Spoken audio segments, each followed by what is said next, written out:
이번 시간 첫 시간입니다. 자, 목록 조직의 발전 과정과 종류에서 6 페이지부터 시작을 해서 음 12 페이지까지 관련 내용을 확인해 보겠습니다. 자, 여기 목록이 나옵니다. 자, 목록이 제일 먼저 등장하는데, 자, 목록이란, 자, 핵심 키워드를 한번 보고 합니다. 자, 목록이 등장합니다. 자, 도서관이 소장하고 있는 자료의 물리적 정보를, 자, 여기서 포인트는 뭐예요?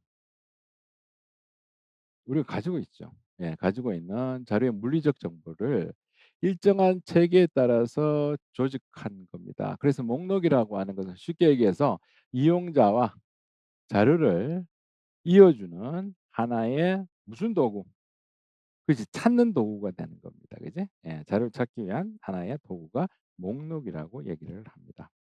자, 그래서 이 목록은 여기서 세 가지 기능으로 발전을 해 들어갑니다.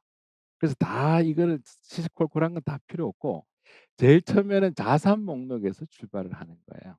자산 목록이라고 하는 것은 내 재산에 대한 기록이죠. 관리하기 위한 목적. 예. 그래서 1400 년까지 개인 도서관 수도원이 갖고 있는, 여기도 역시 뭐예요?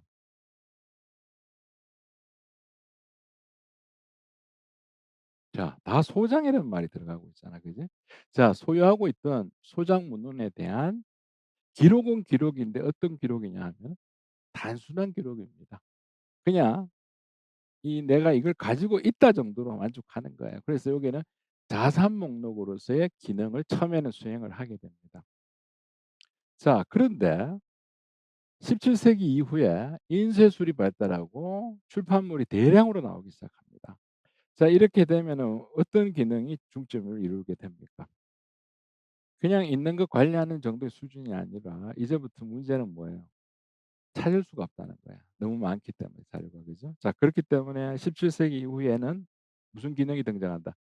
검색 기능이라고 하는 게 등장을 하게 됩니다. 그래서 자산 목록의 기능에서 검색의 기능으로 발전해 갔다가, 자, 세 번째는 이제 집중 기능이 등장을 하는 겁니다. 자, 집중 기능이라고 하는 것은 쉽게 얘기해서 저작 단위로 모아줘야 되는 거예요. 자, 그 대표적인 예가 뭐냐면 우리 춘향전을 많이 들고 있잖아. 자, 춘향전이라고 하는 게 뭐냐 하면, 자, 춘향전 하면 여러분들 스토리를 어떻게 알고 있습니까? 자, 여기 국어 국문학과, 이게 슬픈 얘기입니다. 춘향전이. 원래 이 춘향이가 뭐냐면 관비였어요. 관의 노비인데. 근데 엄청 못생겼어. 그래서 아무도 찾질 않아요. 그래서 이 친구가 비관해서 죽습니다. 자살을 하겠지. 자, 그래서 나중에 이제 그걸 해요. 귀신이 되어 나타나서 그 마을을 막 괴롭힙니다. 사람들을. 그래서 이 춘향이를 달래주기 위해서 만든 게 춘향전이에요, 원래. 원래는 그렇습니다. 근데 여러분이 알고 있는 그 스토리가 이제 퍼져나가서 그렇게 된 건데. 자, 그래서 이 춘향전이 히트치니까 여기에 관련된 유사 작품들이 막 나올 거 아니야. 옥중화, 열려춘향수주가, 그죠? 자, 그래서 이러한 유사 작품들, 자, 특정 저작의 모든 저작과 특정 저작의 상이한 판을 어떻게 해야 돼? 한 곳에 모아놔야지 뭔가 찾기가 좋지. 그래서 이러한 것을 한 곳에 집중하고자 하는 것을 무슨 기능이다?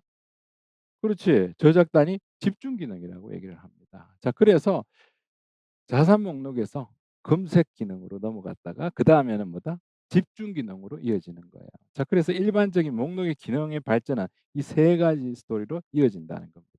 자, 그래서 여러분들이 집중 기능이 나오면 요걸 잘 기억하시면 돼요. 요런 것들은 어디로 모은다? 요걸로 하나로 집중해서 모은다 하는 게 집중 기능이다. 즉 저작 단위의 집중 기능이다. 이렇게 기억을 하시면 됩니다. 자, 그래서 이 세 가지만 잘 알고 있으면 돼요. 이 기능. 예, 그게 끝입니다. 자, 그다음에, 자, 목록의 기능에서 여기서 우리가 용어를 좀 기억하셔야 돼요.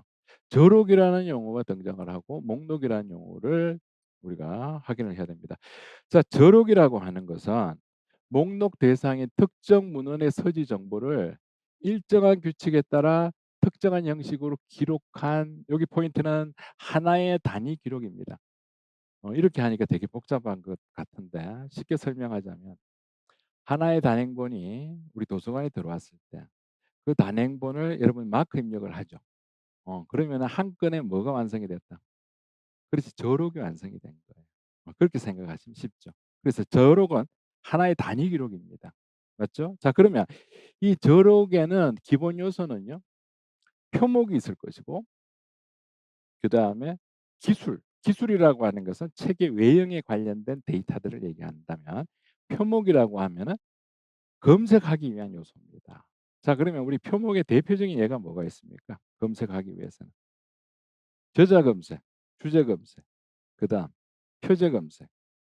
그런 것들을 얘기하는 거죠. 예 그래서 자 저록의 기능은 이렇게 세 가지로 나눈다는 겁니다. 한 가지 단위 기록이. 자 그러면은 식별 기능은 무슨 얘기입니까 하면은 자 식별 기능이 나오면 구별한다 이렇게 생각하시면 됩니다. 식별은 자 특정 문헌과 다른 문헌을 뭐 한다? 구별하는 기능. 예 이걸 식별 기능이라고 하고 자 검색 기능은 표목을 이용해서 찾아낸다. 이렇게 보시면 되고 소재 확인한다는 것은 청구 기호라고 생각하시면 돼요. 그래서 청구 기호가 나오면 뭐 소재 확인 기능이다라고 얘기를 합니다. 자 그래서 여러분들이 이제 저록을 작성할 겁니다. 그럼 이게 쌓이겠죠 데이터가. 한 건, 한 건, 한 건 해서 쌓였습니다. 자 이거를 저자 가나다 순으로 쫙 배열을 했어. 그럼 뭐가 탄생이 되는 거예요? 그렇지. 목록이 탄생을 하는 겁니다. 그죠? 자 저록을 일정한 체계로 배열하면 뭐가 탄생한다? 목록이 나타난다. 이렇게 보시면 돼요. 쉽죠? 저록이 모여서 뭐가 돼? 목록이 돼. 이 끝나는 겁니다. 자 그러면 우리가 카드 목록 시절로 한번 돌아갑니다. 카드 목록 시절에 목록의 기능은 하나, 둘, 세 가지가 있습니다. 자 그러면 우리가 카드를 봐야 되겠죠. 자 카드 목록으로 왔습니다. 자 여러분들이 카드는 일정한 순서로 쫙 배열이 돼야 되잖아요. 자 그러면 여기다가 홍길동이라고 적습니다. 그러니까 저자죠. 네, 저자 중심으로 하나를 적어요. 그러면 이걸 보고 여러분이 찾을 겁니다. 그래서 이거를 우리가 기본 표목이나 표목의 자리라고 얘기를 합니다. 카드 목록 시절에. 자, 가운데 있는 것은 아까 뭐라 그랬어요, 내가? 책의 외형에 관련된 데이터들이 여기에 들어갑니다.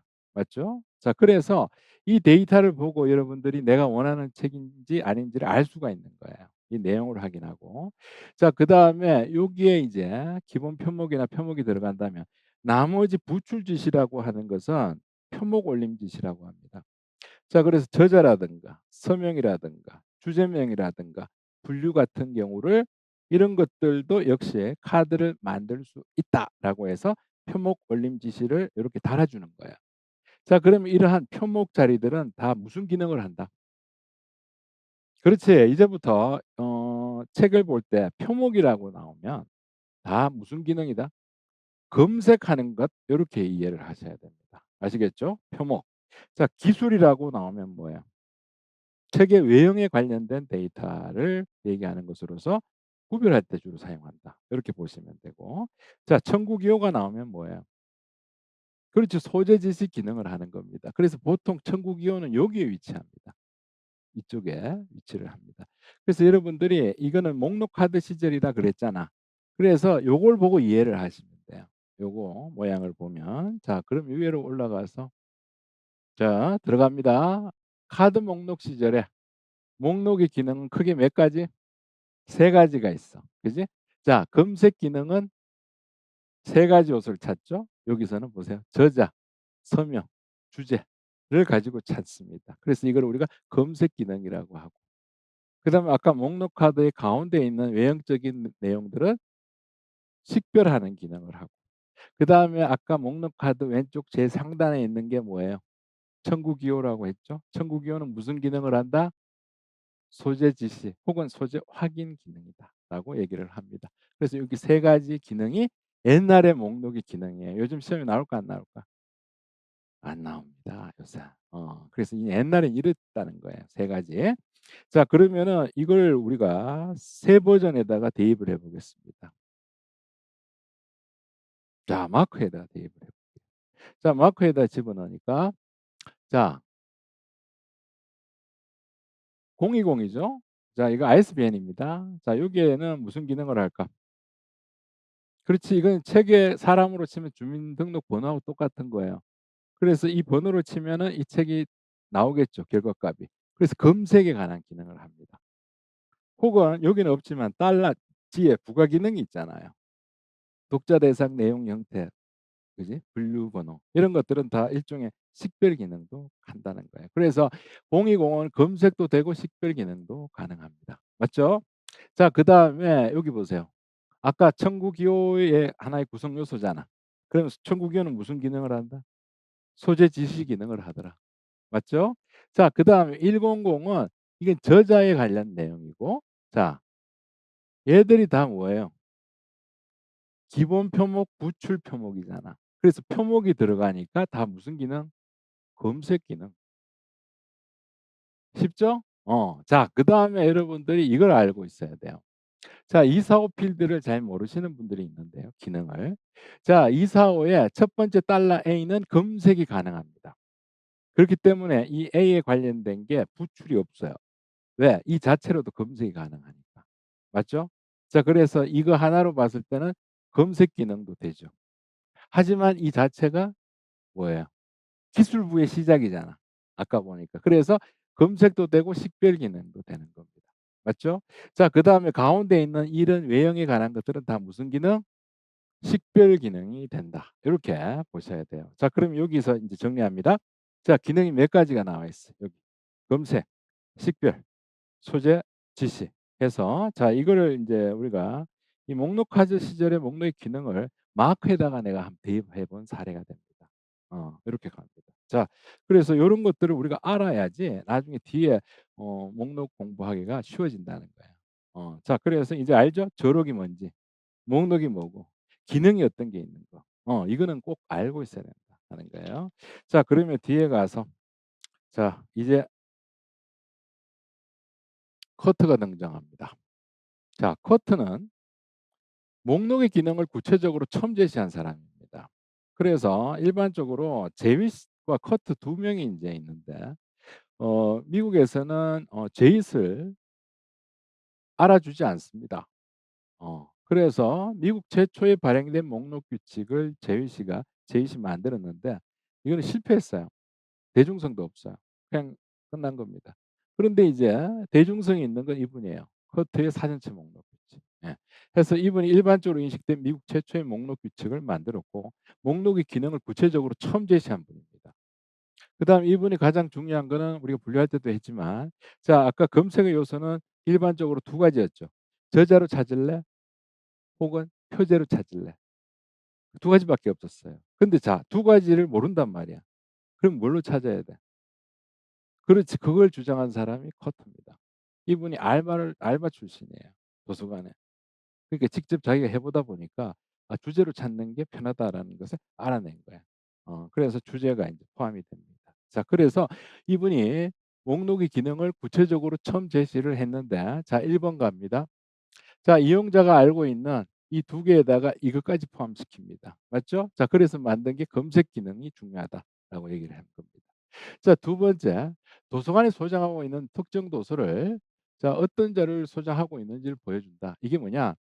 소장 여부를 제시하는 기능을 이분이 또 처음 제시를 합니다. 그런데 이걸 다른 말로 소재 제시 기능이에요. 그래서 여러분들이 원하는 입맛대로 알고 있으면 됩니다. 이걸로 할래? 이걸로 할래입니다. 그래서 편하신 대로 알고 있으면 돼요. 나는 이게 좋더라. 소재 제시 기능. 예, 이걸 하고 있습니다. 어. 자, 그다음에 세 번째, 이용자가, 자, 판차가 있습니다. 자, 판차라고 하는 것은 가장 일반적으로 초판이 있죠, 책이.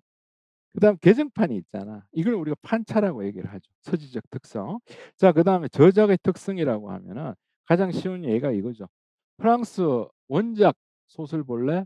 한국어 번역 볼래? 하면 여러분 뭐 볼래? 프랑스 원작 본다고? 그러면 강의가 안 됩니다. 자, 그런 식으로 구분할 수 있습니다. 그래서 내가 원하는 자료를 선택하도록 하는 것. 이걸 우리말로 이제 선정 지원 기능 혹은 식별 기능이라고 합니다. 식별이라고 하는 건 아까 얘기했잖아. 이걸 볼래? A를 볼래? B를 볼래? 선택할 수 있는 구분하는, 그지? 예, 그런 거. 자, 그래서 커트의 목록의 기능은 뭐가 있다? 세 가지가 있다. 검색 기능, 소재 제시 기능, 식별 기능. 이 세 가지가 있습니다. 그죠? 자 그래서 이게 최근에 이제 시험에 지방직에 옛날에 2023 년도에 한번 또 등장을 합니다. 그래서 이 세 가지를 기능이 있다는 거는 꼭 알아두셔야 돼요. 자 그다음에 2 번으로 넘어가서 자 이게 우리 2026 년도 시험 문제였잖아. 발휘회의. ICCP. 1961 년도. 맞죠? 자 이때 이프라가 등장을 합니다. 여기. 자 이프라는 국제도서관 협회연맹이라고 얘기를 합니다. 자 이프라가 ICCP를 엽니다. 그죠? 예 국제 몽독 원칙회의를 열어서 자 전 세계가 원래 다 뿔뿔이 흩어져서 서로 딴 얘기를 하고 있다가 이 파리에 모여서 이제 통일을 하겠다는 거예요. 그래서 처음 이제 의제가 뭐였나? 목록의 기능이 뭐냐? 이걸 통일해서 우리가 얘기하자는 겁니다. 자 그래서 처음에 다 모였습니다. 모여서 제일 먼저 한다는 얘기는 바로 이거죠. 자 자료를 검색할 때는 어떤 요소를 가지고 검색할래 이거예요. 자 그런데 이거를 이제 설명하기 위해서 누가 이 중심이 됐을까? 아까 순서대로예요. 커트가 이쪽으로 와서 이제 개입을 하죠. 여기 ICCP 개입을 하기 때문에 자 커트 뭘 주장할까? 자 전 세계적으로 전부 다 찾을 수 있는 요소는 두 가지예요. 저자나 표제. 자 그다음 저자가 없어. 그럼 뭘로 찾을래 하면은 우리가 요거죠. 표제로 찾습니다. 자 그런데 저자 표제가 좀 뭔가 부적절하고 없어. 그러면 뭘 찾을래 하니까 대체 수단이 필요하고 그 수단이 뭐예요? 주제가 필요하다. 자 요거 딱 보니까 냄새가 나죠? 이 누가 얘기를 했을 것 같아?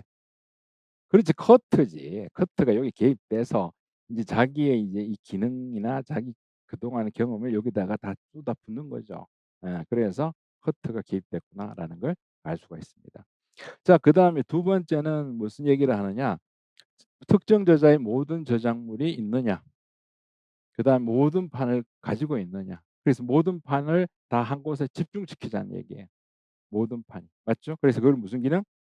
집중 기능이라고 얘기를 합니다. 그죠? 자 그래서 여기서는 검색과 무슨 기능? 집중 기능이에요.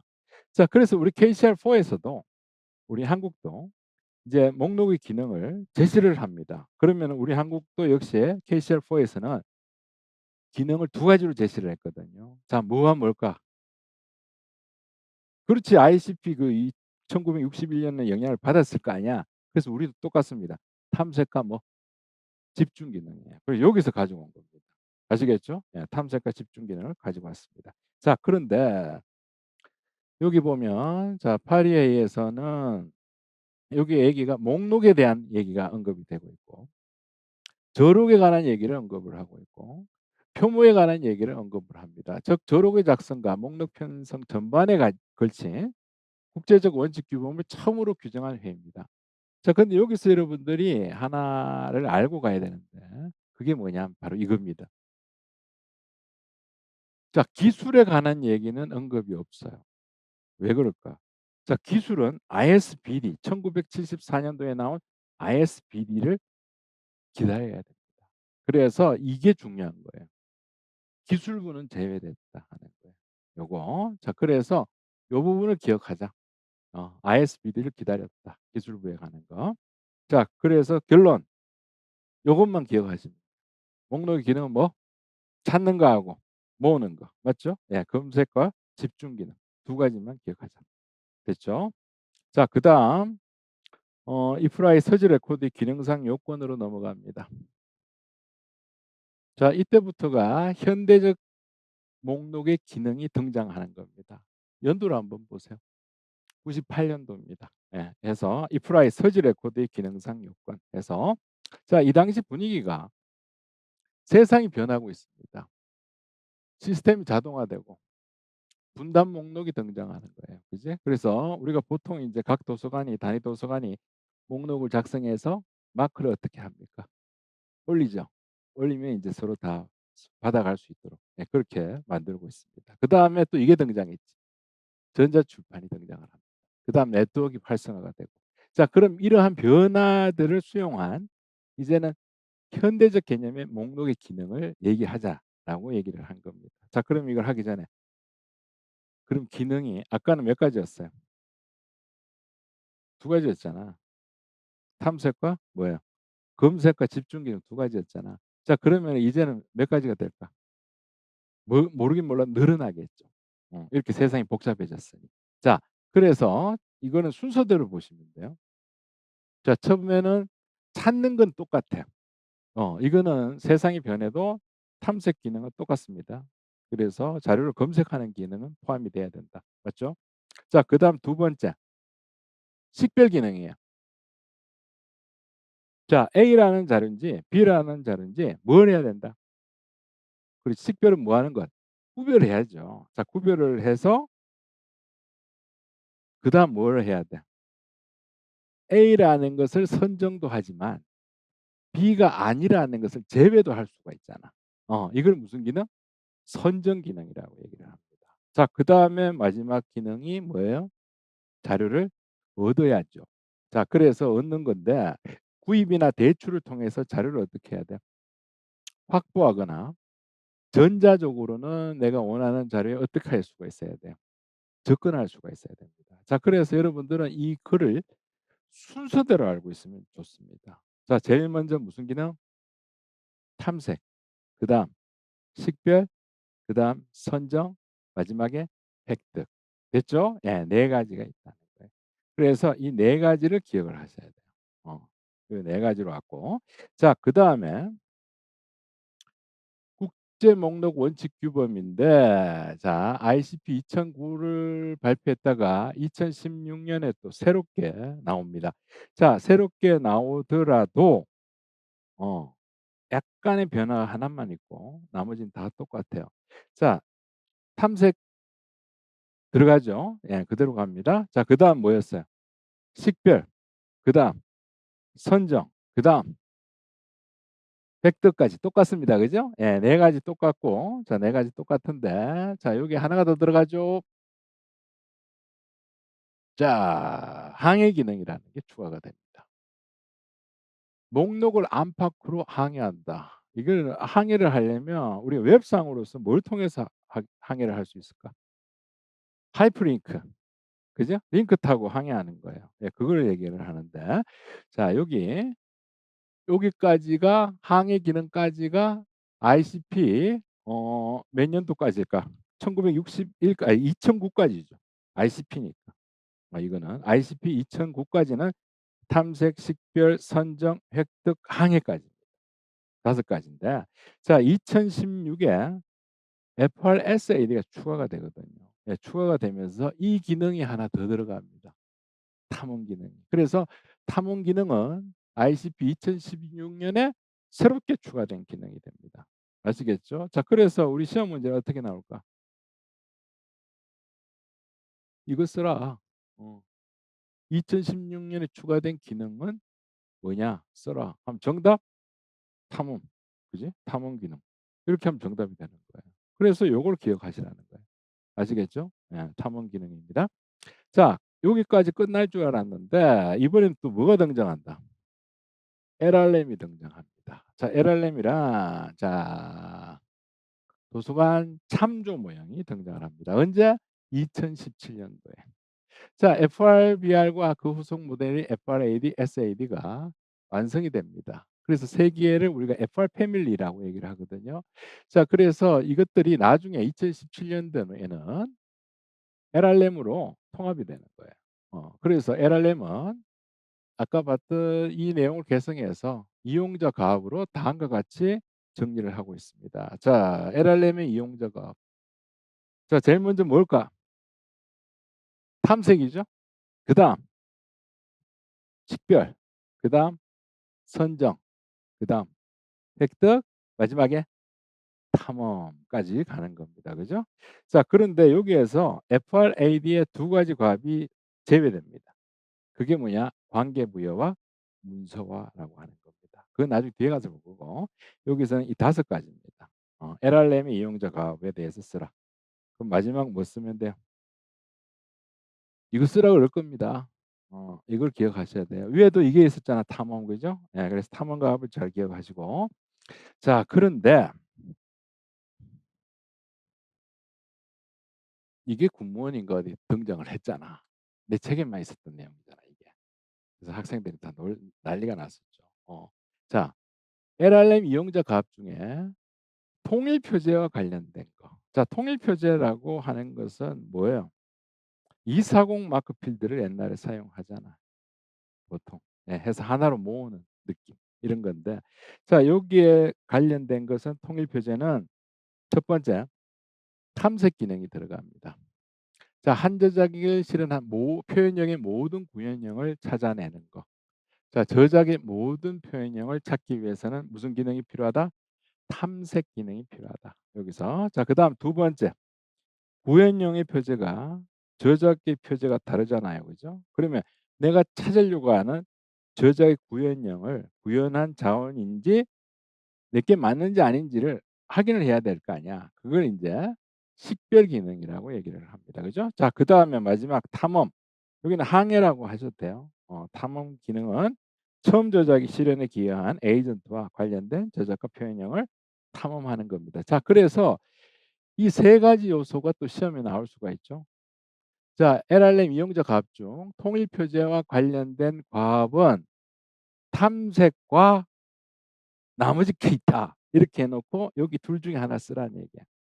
그러면은 정답은 뭐예요? 그렇지. 탐험 쓰면 되잖아. 지금 모든 길은 다 뭐와 연결이 돼요? 탐험과 연결이 되고 있잖아. 위에 보세요. 항해 기능, 탐험 기능이 ICP 2016 추가, LLM도 제일 마지막에 뭐 탐험. 그다음 이것도 LLM 중에 통일 표제 관련된 거 뭐 탐험. 지금 탐험이 정답일 경우가 많단 말이야. 지금 보니까 그지? 예, 그거를 좀 잘 기억을 해 두시고. 자, 그렇다면 통일 표제를 지금 내가 얘기를 했잖아. 자, 그럼 그게 뭐냐 한번 보고 갑니다. 자, 통일 표제. 이건 서지 데이터예요. 이거는 증거 데이터입니다. 자, 그러면은 여기에 보시게 되면 자, 우리가 통일 표제는 240 필드를 사용을 합니다. 보통. 자, 그래서 달러 $A에다가 다 모으는 거야. 자, 여기에다가 다 모으는 겁니다. 예를 들어 뭐 전집이라든가 이런 것들 그지? 예, 다 모으는 거죠. 자, 그러면 이게 내가 아까 표현형이라고 얘기를 했거든. 이게 표현형인 이유가 뭐냐? 이게 들어가기 때문에. 달러 L 랭귀지의 약자입니다. 한국어예요. 예. 그다음 이거는 제어 번호라고 하는 겁니다. 아라비아 숫자 0이죠. 예, 0은 뭐다? 통일 표제 증거 레코드의 제어 번호예요. 그러면 이걸 보고 우리가 알 수 있는 게 뭐냐? 얘는 증거 레코드가 만들어져 있다. 이렇게 보시면 됩니다. 자, 그래서 요거 240 통일 표제 적용 사례에서는 얘를 확인하시면 되고, 그다음 증거 데이터에서는 자, 이게 이제 앞으로 우리가 여러분들 계속 보게 될 겁니다. 자, 100 달러 A의 저자가 있죠. 이걸 우리가 우선 표제라고 합니다. T가. 자, 그래서 이거하고 이거 일치하죠. 일치하죠. 자, L은 랭귀지 약자입니다. 어. 자, 이게 바로 뭐다? 표현형과 관련된 증거 레코드입니다. 그지? 예, 표현형과 관계된 증거 레코드를 보여주고 있다는 겁니다. 자, 그래서 통일 표제를 적용하면 서지 데이터 상에서 자료의 물리적 측면과 지적 측면을 분리할 수 있는데, 자, 서지 데이터에서의 지적 측면은 LLM의 저작 표현형과 연결이 된다. 자, 이 저작과 표현형과 연결이 되고 증거 데이터로 작성하면 저작 표현형을 표준화된 방식으로 기술할 수가 있다. 이게 이제 문장으로 돼 있잖아요. 이 문장으로 된 게 요렇게 지금 설명하고 있는 겁니다. 요렇게. 아시겠죠? 이거는 서지 데이터에 대한 내용이고 여기 어디냐? 요거는 증거 데이터에 관련된 내용을 요런 식으로 표현한다라고 보시면 돼요. 그래서 이걸 앞으로 계속 나올 겁니다. 이 부분은. 서지 데이터, 증거 데이터. 이게 우리 KCR 5에서 이게 계속 나올 겁니다. 그래서 여기는 이제 그냥 소개하는 정도다. 이렇게 봐두시고. 자, 그다음에 우리 하나가 있죠. KCR4에서는 목록의 기능은 아까 두 가지. 뭐야? 찾는 거하고 모으는 거. 예, 탐색과 집중 기능. 즉 ICCP 1961과 같다. 이렇게 기억을 하시면 땡 끝나는 겁니다. 됐죠? 자, 그다음 내용으로 가서 자, 이런 것들은 너무나 옛날 내용이에요. 옛날 내용인데 여기서 또 우리가 가져갈 게 있더라 이겁니다. 자, 제일 먼저 여기서 우리 세 가지를 한번 묶어 봅니다. 자, 책자형, 카드형, 가제식 목록까지는 우리가 종이 중심이에요. 맞죠? 예. 이 세 가지는 종이 중심입니다. 자 그런데 마이크로부터 CD롬하고 나머지 밑에 거는 뭘로 바뀌었어요? 매체 중심으로 바뀌죠. 그래서 종이와 매체 중심으로 바뀌었다. 이렇게 기억을 하시면 됩니다. 자 그러면 책자형부터 간단하게 보고 갑니다. 자 책자형 목록은 들고 다닐 수가 있죠. 책이니까. 예 들고 다닐 수가 있습니다. 휴대가 간편합니다. 그다음에 이 책자형은 이름 순이죠. 가나다 순, 알파벳 순 혹은 자모 순, 서지 정보는 간단하게. 그런데 이거지 새로운 내용을 넣을 수 있습니까? 없습니까? 자 이 책에다가 내가 새로운 내용을 넣으려 그러면 어떻게 해야 돼? 못 넣지. 음. 다 찢어야지 뭐. 그지? 예. 그래서 이게 약점입니다. 책자형은 새로운 내용을 못 넣는다. 자 그다음 카드형입니다. 자 이거 우리 카드형 하면 누가 생각이 나야 돼? 두이가 생각이 나야 됩니다. 자 그다음 아까 우리 목록 카드 봤잖아. 상단에 표목 자리죠. 예. 이걸로 검색을 하는데 자 세 가지 요소였죠. 저자, 표제, 주제로 어 자무순으로 배열해요. 자 그다음 새로운 목록의 삽입 제거는 용이해요. 왜? 카드에서 하나 쑥 뽑고 새로 집어넣으면 되니까. 그지? 자 그다음에 이거는 경제적이진 않고 휴대도 불가능합니다. 왜 그럴까요? 자 여러분 카드 한 장을 생각하기 쉬운데 그게 아니고 우리 카드 목록함을 들고 다닐 수 없잖아. 그걸 생각하셔야 됩니다. 전체를. 예 그렇기 때문에 이건 힘들다 하는 거. 자 그다음에 가제식 목록은 물론 책자형으로 돼 있지만 뜯을 수가 있죠. 가처라 있기 때문에. 예 그래서 이거는 이거하고 똑같습니다. 휴대는 편안함, 어 사무용 목록에 주로 사용되고 검색 유지 관리가 불편하다는 거예요. 왜?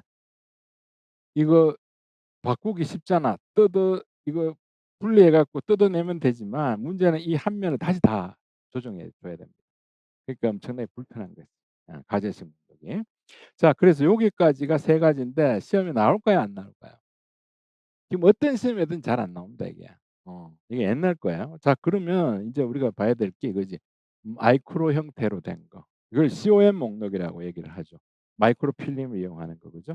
자 무한히 복제는 가능합니다만 이게 판독기가 필요하고 기계에 대한 지식이 있어야 돼요. 그렇기 때문에 아무나 이용할 수 없는 그런 단점이 있고. 자 CD롬은 뭐예요? CD. 보통 이거는 우리가 백업용으로 사용합니다. 자 그런데 안에 가운데 갑자기 막 수정할 수 있습니까? 없습니까? 없죠. 한 번 구우면 그걸로 끝납니다. 안에 새로 내용을 바꿀 수는 없습니다. 그지? 예. 그래서 내용 변경이 어렵고 처리 장비나 비용이 들어간다 하는 거고. 자 그런데 우리가 지금 기억해야 될 건 여기서 이것밖에 없어요. 온라인 목록을 꼭 기억하자. 자 이거를 오팩이라고도 하고 다른 말로 웹팩이라고도 얘기를 합니다. 자 그래서 이 특징은 다원적 접근점을 결합하는 색인의 확장성에 기하다. 이게 무슨 말이냐면요. 서지적 요소뿐 아니라 비서지적 요소로 검색이 가능하다. 이렇게 생각하시면 됩니다. 자, 서지적인 것은 서명, 저자 이런 것들 얘기하는 거고 비서지적인 것은 뭐라고 얘기합니까? ISBN, ISSN 혹은 연속 간행물의 약어 있죠. 예, 이런 것들로 검색하는 것을 비서지적 요소다라고 얘기를 합니다. 자, 그다음에 두 번째, 자 검색 형태를 우리가 통계를 내기가 좋죠. 그다음에 검색 방법의 융통성이 있습니다. 그래서 이걸 우리가 뭐라고 하냐? 다목적적 성격을 지닌다라고 얘기를 합니다. 예. 자 그다음에 온라인 점거 통제 필요성이 점차 명확해지고 있다. 이게 무슨 말이냐? 이제는 뭐다? 점거 데이터가 중요하게 등장을 했다. 이렇게 보시면 됩니다. 그래서 VIAF까지 나왔잖아 지금 그지? 예, 그래서 점거 데이터가 중요하다. 이렇게 번역하시면 되고. 자 그다음 우리 초보자 같은 경우는 메뉴 방식을 이용합니다. 하지만 숙련된 이용자는 명령어 방식을 이용한다. 요렇게 보시면 되고. 자 단점은 비용 많이 들어갑니다 이거. 그다음에 단말기 수에 대한 이용자 제한 즉 동시 유저 수의 제한이 있다 정도로 봐 두시면 되겠습니다. 자 그래서 요기까지인데 시험 문제는 뭐 나올 것 같아요? 그렇지 정답 LRM 정답 탐험 맞죠? 그 정도 수준으로 나올 겁니다. 그래서 너무 깊게 들어갈 필요도 없고 아주 어 한번 읽으면 확인할 수 있는 정도 그 정도로 나올 겁니다. 자 그다음에 아까 우리 ICCP에서 다루지 않은 건 뭐였어요? 기술부. 기술부는 어디서 다룬다? ISBD가 나오면서 다루게 된다. 그죠? 예. 그 정도만 기억하시면 됩니다. 됐죠? 자 그럼 잠깐 쉬었다가 인제 용도로 넘어가겠습니다.